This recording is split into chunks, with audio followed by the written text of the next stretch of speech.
बड़ी खबर देवास से पूर्व मंत्री दीपक जोशी की नाराजगी बरकरार है। IBC 24 से बातचीत में दीपक जोशी बोले कि अभी भी मेरे पास में सारे विकल्प खुले हैं। हाट पिपल्या के कार्यकर्ताओं को समझाना मुश्किल है। हाट पिपल्या मेरे परिवार से जुड़ी हुई सीट है। बीजेपी मेरे परिवार का मान सम्मान रखे, कहना है दीपक जोशी का। हाट पिपल्या उपचुनाव में बीजेपी की मुश्किलें बढ़ सकती हैं। तो सारे विकल्प खुले होने का आशय जो है वो समझना चाहिए, क्योंकि नाराजगी बरकरार है। IBC 24 से बातचीत में उन्होंने कहा कि अभी भी मेरे पास में सारे विकल्प खुले हैं। हाट पिपल्या के कार्यकर्ताओं को समझाना मुश्किल है।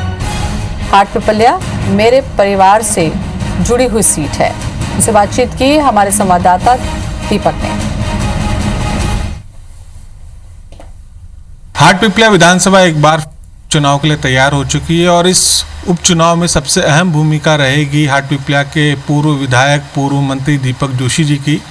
उन्हीं से जानने की कोशिश करते हैं कि सर, किस रणनीति के तहत अब हाट पिपल्या का उपचुनाव आगे बढ़ेगा, किस रणनीति के तहत आप लोग मैदान में उतरेंगे?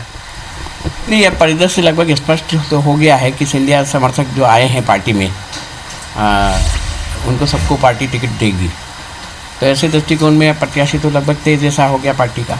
हाट पिपल्या क्षेत्र वैसे देखा जाए तो मेरे पिताजी का पुराना क्षेत्र भी रहा है। आपकी क्या भूमिका रहेगी इस पूरे चुनाव में? नहीं, देखिए, मैंने पार्टी को स्पष्ट करा है, क्योंकि हमारी पार्टी में मैं 3 बार, मुझे एक बार बागली से, 2 बार हाट पिपल्या से मौका दिया है, क्योंकि पार्टी का कमिटमेंट है, इसलिए पार्टी कमिटमेंट के साथ हम भी हैं। लेकिन प्रत्याशी चयन की जो पार्टी ने एक स्थिति बनाई है, उसमें कहीं ना कहीं कार्यकर्ताओं को एक बार विश्वास में लेना था। कार्यकर्ता अब विश्वास में नहीं होने के कारण हमसे बोला जा रहा है कि आप उनके विश्वास को जागृत करें। तो हम कोशिश कर रहे हैं कि कार्यकर्ताओं के विश्वास को जागृत करें। उम्मीदवार का नाम घोषित नहीं है, लेकिन तय माना जा रहा है कि सिंधिया समर्थक जो है वही उम्मीदवार रहेंगे। लेकिन अंत तक कार्यकर्ता यदि नहीं मानता है तो कैसे आप लोगों फिर इस चुनाव में उतर पाएंगे? हमारी पार्टी में व्यक्ति बड़ा नहीं है। हमेशा भारतीय जनता पार्टी के बारे में कहा जाता है कि राष्ट्र के प्रति समर्पित पार्टी है, और हमारा ध्येय जनता के प्रति होता है, ना कि व्यक्ति के प्रति। तो हम अपनी पार्टी के प्रति समर्पित है, जो विचारधारा बनाए इसके प्रति समर्पित है। प्रदेश संगठन ने आपको आश्वासन दिया है, जो आपसे बातचीत हुई है, जो आपकी नाराजगी आपने बीच में जाहिर की थी, अब आप पूर्ण रूप से संतुष्ट हैं? नहीं, देखिए, मैं आपके चैनल के सामने खुले रूप से कह सकता हूँ कि मुझे विधायक पद, मंत्री पद की आवश्यकता नहीं है। अगर लोगों को या कहीं ना कहीं ये भ्रांति है कि मैं विधायक पद या मंत्री पद के लिए बात कर रहा हूँ, तो ये नहीं, मैं सम्मान की बात कर रहा हूँ। आप हाट पिपल्या क्षेत्र में घूमे होंगे, मेरे पे किसी प्रकार का आर्थिक एलिगेशन नहीं लगा, मेरे पे किसी का दुर्व्यवहार करने का एलिगेशन नहीं लगा। जो हमारी एक शालीनता से राजनीति करने की प्रवृत्ति, उस प्रवृत्ति को हमने आगे बढ़ाया, कोशिश की। लेकिन अगर पार्टी जिन कारणों से चुनाव हारी, उन कारणों के दोषी लोगों के खिलाफ कार्रवाई नहीं करती है, तो निश्चित रूप से मेरा विकल्प कहीं ना कहीं खुला है।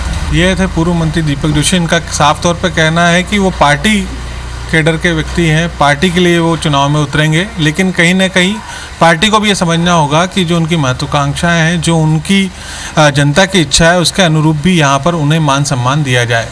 कैमरा पर्सन नंदन के साथ दीपक यादव, IBC 24 देवास। और इसी खबर पर ज्यादा जानकारी के लिए दीपक यादव हमारे साथ में जुड़ चुके हैं। दीपक, ये होना ही था, क्योंकि पार्टी को भी समझना है, और पार्टी समझेगी कैसे, क्योंकि दोबारा जब सत्ता में आई है तो ऐसे में किसी को नाराज करना है तो किसी को खुश करना है, रास्ता क्या निकलेगा? देखिए, बिल्कुल यही सबसे बड़ा सवाल है कि हाट पिपल्या विधानसभा सीट को लेकर जिस तरीके से पूर्व मंत्री दीपक जोशी नाराजगी जाहिर कर रहे हैं, तो कहीं ना कहीं पार्टी को बिल्कुल सोचना होगा कि जिस नाम को लेकर पार्टी आगे बढ़ रही है, जो कि माना जा रहा है कि जो मनोज चौधरी हैं वही भाजपा के उम्मीदवार रहेंगे। आला नेताओं ने भी इस बात की अनौपचारिक तौर पर पुष्टि कर दी है। लेकिन चूंकि दीपक जोशी इस विधानसभा सीट से कई सालों से जुड़े हुए हैं, उनके जो दिवंगत नेता है पूर्व मुख्यमंत्री कैलाश जोशी, सबसे पहले जनसंघ के जमाने से यहाँ से जीते थे, 3 बार वो खुद भी विधायक रहे, और लगातार जो दीपक जोशी हैं वहाँ के कार्यकर्ताओं से जुड़े हुए हैं। ऐसे में किसी नए व्यक्ति को, जो कि दूसरी पार्टी में था, जिसके खिलाफ चुनाव लड़ा, कार्यकर्ताओं ने पूरी ताकत लगाई और उसी को अब यहाँ पर भाजपा से टिकट दी जा रही है, तो कहीं ना कहीं कार्यकर्ताओं को समझाना थोड़ा सा मुश्किल हो रहा है। और जो मान सम्मान की बात कही गई है दीपक जोशी की तरफ से कि उनका उस क्षेत्र में जो कद है उसके अनुरूप उनका कोई ऐसा स्पष्ट आश्वासन मिले या जिस तरीके से उन्होंने बात भी कही और जो 2018 के चुनाव में उन्हें हार मिली थी उसके लिए उन्होंने वहां के कुछ ऐसे नेताओं को भी दोषी ठहराया है जिन्होंने भीतरघात की है, उनके खिलाफ पार्टी ने कार्रवाई नहीं की। जो सड़क का मुद्दा कई सालों से बना हुआ है और इस चुनाव में भी वो मुद्दा है जो नेवरी से टापड़ा के बीच की 20 किलोमीटर की सड़क है, उनके कार्यकाल में नहीं बन पाई।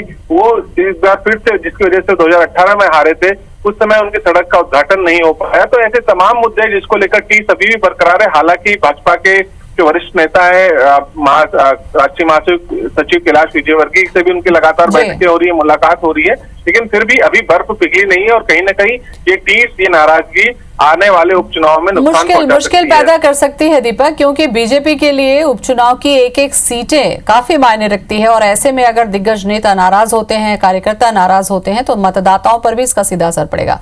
बहुत बहुत शुक्रिया आपका तमाम जानकारी के लिए।